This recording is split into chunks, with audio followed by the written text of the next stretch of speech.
कहते हैं दुनिया में कुछ शहर ऐसे होते हैं जो नक्शों पर तो मौजूद होते हैं मगर वक्त के साथ इंसानों के दिलों से मिट जाते हैं। ऐसा ही एक शहर था एलनोर।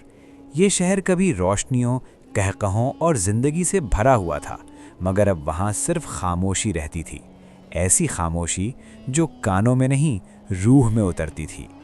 एलनोर के बीचों बीच एक पुराना मीनार था जिसकी चोटी पर हर रात एक चिराग जलता था। लोग कहते थे कि जब तक वो चिराग जलता रहेगा शहर जिंदा रहेगा। मगर मसला ये था कि अब शहर में रहने वाला सिर्फ एक ही इंसान बाकी रह गया था, आर्यन। आर्यन एक खामोश तबीयत नौजवान था।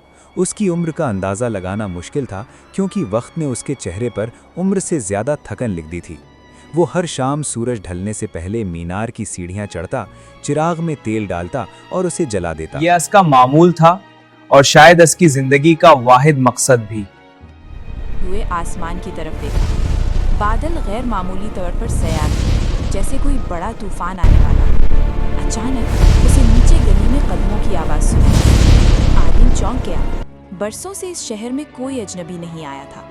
वो तेजी से मीनार से नीचे उतरा। धुंध के बीच एक औरत खड़ी थी। उसके कपड़े सफ़र की गर्द से अटे हुए थे और आंखों में सवाल। क्या ये एलनोर है? औरत ने पूछा। आर्यन ने आहिस्ता से सर हिलाया। और तुम कौन हो? मेरा नाम लीरा है, उसने जवाब दिया। मैं रास्ता भटक गई हूँ। आर्यन ने उसे शहर की खाली गलियों से गुजारते हुए अपने छोटे से घर तक पहुंचाया। लीरा हैरत से इर्द गिर्द देख रही थी। खाली मकानात, बंद दरवाजे और टूटे हुए ख्वाबों की तरह बिखरी हुई यादें। यहाँ कोई और क्यों नहीं रहता? लीरा ने पूछा।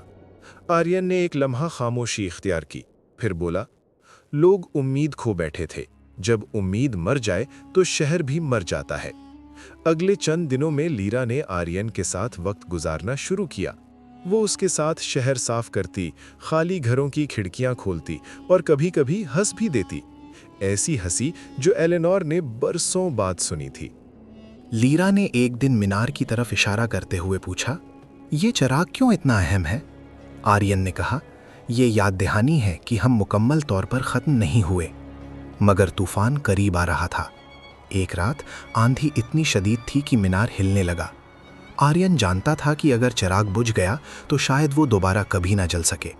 वो मीनार की तरफ दौड़ा मगर तेज़ हवा ने उसे पीछे धकेल दिया। इसी लम्हे लीरा आगे बढ़ी। मुझे जाने दो, उसे कहा, अकेलापन बांटने से कम हो सकता है।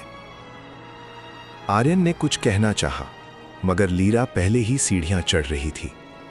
आंधी के शोर में चिराग की लौ थरथरा रही थी। लीरा ने अपने कोट से चिराग को ढांपा और आखिरी कतरा तेल उसमें डाल दिया। चिराग दोबारा पूरी आबोताब से जल उठा। अगली सुबह तूफान थम चुका था। सूरज की रोशनी शहर की गलियों में बिखर रही थी। आर्यन मीनार के नीचे खड़ा लीरा को तलाश कर रहा था, मगर वो कहीं नजर न आई। मीनार की चोटी पर सिर्फ एक चीज थी, एक जलता हुआ चिराग और उसके पास रखा हुआ लीरा का कोट। उसी दिन दूर से चंद मुसाफिर शहर में दाखिल हुए, फिर कुछ और। एलेनोर में जिंदगी आहिस्ता आहिस्ता वापस आने लगी। आर्यन जानता था लीरा कोई आम मुसाफिर नहीं थी। वो शायद उम्मीद थी जो सिर्फ ये देखने आई थी कि आया कोई चिराग जलाने वाला अभी बाकी है या नहीं।